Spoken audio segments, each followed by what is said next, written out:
ನಮಸ್ತೆ ಎಲ್ಲರಿಗೂ, ನಾನು ನಿಮ್ಮ ರತ್ನ. ಇವತ್ತು ನಾನು ನಿಮಗೆ ಸಾಬುದಾನ ವಡೆ ಹೇಗೆ ಮಾಡೋದು ಅಂತ ತೋರಿಸ್ಕೊಡ್ತೀನಿ. ನಾನಿಲ್ಲಿ 3/4 ಬಟ್ಲಷ್ಟು ಸಾಬುದಾನನ ಒಂದು 5 ಗಂಟೆ ಕಾಲ ನೆನೆಸಿಟ್ಕೊಂಡಿದ್ದೆ. ಈಗ ನೀರೆಲ್ಲ ಸೋಸಿಟ್ಕೊಂಡಿದ್ದೀನಿ. ಒಂದು ಆಲೂಗಡ್ಡೆ ಬೇಯಿಸಿಟ್ಕೊಂಡಿದ್ದೀನಿ.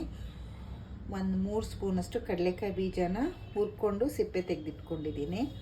ಒಂದು 1/4 ಸ್ಪೂನಷ್ಟು ಜೀರಿಗೆ, ಮತ್ತು ಧನಿಯಾ ಪುಡಿ 1/4 ಸ್ಪೂನು, ಜೀರಿಗೆ ಪುಡಿ 1/4 ಸ್ಪೂನು, ಮೆಣಸಿನ್ಕಾಯಿ ಪುಡಿ 1/4 ಸ್ಪೂನು, ಶುಂಠಿ ಮತ್ತು ಹಸಿಮೆಣಸಿನ್ಕಾಯಿನ ಜಜ್ಜಿಟ್ಕೊಂಡಿದ್ದೀನಿ, ಮತ್ತು ಒಂದು ಆಲೂಗಡ್ಡೆ, ರುಚಿಗೆ ಬೇಕಾದಷ್ಟು ಉಪ್ಪು. ಹೇಗೆ ಮಾಡೋದು ಅಂತ ಈಗ ನೋಡ್ಕೊಳ್ಳೋಣ. ಫಸ್ಟ್ ಈ ಸಾಬುದಾನ ಹಾಕ್ಕೊಳ್ಳಿ, ಮತ್ತು ಆಲೂಗಡ್ಡೆನ ಹೀಗೆ ಕೊಬ್ಬರಿ ತುರಿಯೋದ್ರಲ್ಲಿ ನೀಟಾಗಿ ಹಿಂಗೆ ತುರ್ಕೊಂಬಿಡಿ. ಮತ್ತು ಜೀರಿಗೆ ಹಾಕ್ಕೊಳ್ಳಿ, ಮೆಣಸಿನ್ಕಾಯಿ ಪುಡಿ, ಧನಿಯಾ ಪುಡಿ ಮತ್ತು ಜೀರಿಗೆ ಪುಡಿ, ಶುಂಠಿ ಮತ್ತು ಹಸಿಮೆಣಸಿನ್ಕಾಯಿನ ಜಜ್ಜಿಟ್ಕೊಂಡಿದ್ದೀನಿ, ಇದು ಹಾಕ್ಕೊಳ್ತಾ ಇದ್ದೀನಿ. ಮತ್ತು ರುಚಿಗೆ ಬೇಕಾದಷ್ಟು ಉಪ್ಪು. ಮತ್ತು ಈಗ ಈ ಕಡಲೆಕಾಯಿ ಬೀಜನ ನಾನು ಆಲ್ರೆಡಿ ಹುರಿದು ಸಿಪ್ಪೆ ತೆಗೆದಿಟ್ಕೊಂಡಿದ್ದೀನಿ. ಈಗ ಇದನ್ನು ತರಿಯಾಗಿ ಮಿಕ್ಸಿ ಜಾರ್ಗೆ ಹಾಕ್ಕೊಂಡು ಬರ್ತೀನಿ. ಈಗ ಕಡಲೆಕಾಯಿ ಬೀಜನೆಲ್ಲ ನೋಡಿ ಈಗ ಮಿಕ್ಸಿ ಜಾರಲ್ಲಿ ತರಿಯಾಗಿ ಪೌಡ್ರ್ ಮಾಡ್ಕೊಂಡಿದ್ದೀನಿ. ಈಗ ಇದನ್ನು ಹಾಕ್ಕೊಳ್ತೀನಿ. ಎಲ್ಲ ನೀಟಾಗಿ ಮಿಕ್ಸ್ ಮಾಡ್ಕೊಳ್ಳೋಣ.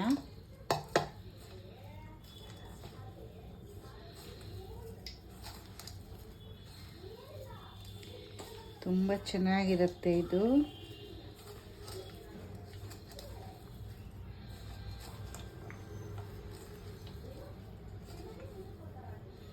ನೋಡಿ ಹೀಗೆ ಕಲಸಿಟ್ಕೊಂಡ್ರೆ ಆಯಿತು. ಈಗ ಎಣ್ಣೆ ಕಾಯಕ್ಕಿಟ್ಕೊಂಡ್ಬಿಡೋಣ. ಈಗ ನೋಡಿ ಎಣ್ಣೆ ಕಾಯಕ್ಕಿಟ್ಕೊಂಡಿದ್ದೀನಿ. ಹೀಗೆ ಉಂಡೆ ಮಾಡ್ಕೊಳ್ಳಿ. ಹೀಗೆ ಪ್ರೆಸ್ ಮಾಡಿಕೊಂಡು ಬಿಡೋಣ.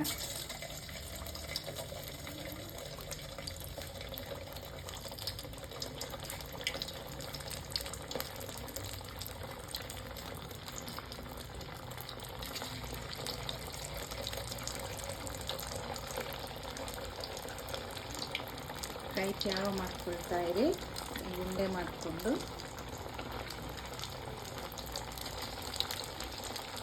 ಈಗ ಇದನ್ನು ನಿಧಾನಕ್ಕೆ ಉಲ್ಟಾ ಮಾಡ್ಕೊಳ್ಳಿ.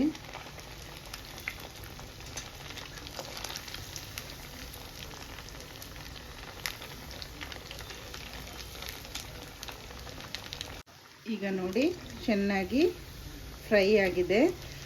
ನಾನು ನಿಮಗೆ ಅಕ್ಕಿ ಹಸಿಟ್ಟು ಹಾಕಿದ್ದನ್ನು ವಿಡಿಯೋದಲ್ಲಿ ತೋರಿಸಲಿಲ್ಲ. ನಾನು 1-2 ಸ್ಪೂನು ಅಕ್ಕಿ ಹಸಿಟ್ಟು ಹಾಕಿದ್ದೆ. ನೀವು ಮಾಡಬೇಕಾದ್ರೆ ಹಾಕ್ಕೊಂಬಿಡಿ. ಈಗ ನಾನು ಒಂದೊಂದಾಗಿ ವಡೆನ ಇಟ್ಕೊಳ್ತೀನಿ.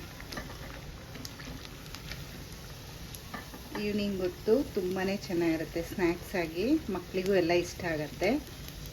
ನೀವು ಒಂದ್ಸಲ ಈ ರೀತಿ ಟ್ರೈ ಮಾಡಿ ನೋಡಿ. ಇನ್ನೊಂದು ನಾನೀಗ ಸಿಲಿಂಡರ್ ಟೈಪಲ್ಲೂ ಮಾಡಿ ತೋರಿಸ್ತೀನಿ. ಮಕ್ಕಳಿಗೆ ಇದೊಂಥರ ಡಿಫ್ರೆಂಟ್ ಆಗಿರುತ್ತೆ. ಅವರಿಗೆ ಈ ಥರ ಎಲ್ಲ ವೆರೈಟಿಯಲ್ಲಿ ಮಾಡಿಕೊಟ್ಟರೆ ಇಷ್ಟಪಡ್ತಾರೆ. ನಾನು ಹಿಂಗೆ ಸಿಲಿಂಡ್ರಿಗೆ ಇದರಲ್ಲಿ ಮಾಡಿಕೊಂಡು ಕಾರ್ನ್ಫ್ಲವರ್ ಪೌಡ್ರನ್ನ ಅದ್ಕೊಂಡು ಹಾಕ್ತಾಯಿದ್ದೀನಿ. ಇದು ಹೊರಗಡೆ ತುಂಬ ಕ್ರಿಸ್ಪಿಯಾಗಿ ಚೆನ್ನಾಗಿರುತ್ತೆ.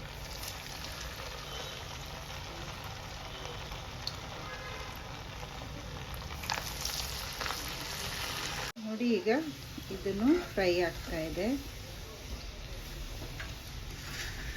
ನೋಡಿ ಇದನ್ನು ಚೆನ್ನಾಗಿ ಫ್ರೈ ಆಗಿದೆ. ಈಗ ಎತ್ಕೊಂಡ್ಬಿಡೋಣ. ಮಕ್ಕಳಿಗೆ ಇದೊಂಥರ ಅವರಿಗೆ ಡಿಫ್ರೆಂಟಾಗಿರುತ್ತೆ. ಈಗ ಸಾಬುದಾನ ವಡೆ ಮತ್ತು ಸಾಬುದಾನ ರೋಲ್ ರೆಡಿ. ಹೇಗಿತ್ತು ಅಂತ ನೀವು ಕಮೆಂಟ್ ಬಾಕ್ಸಲ್ಲಿ ಹೇಳಿ. Thank you.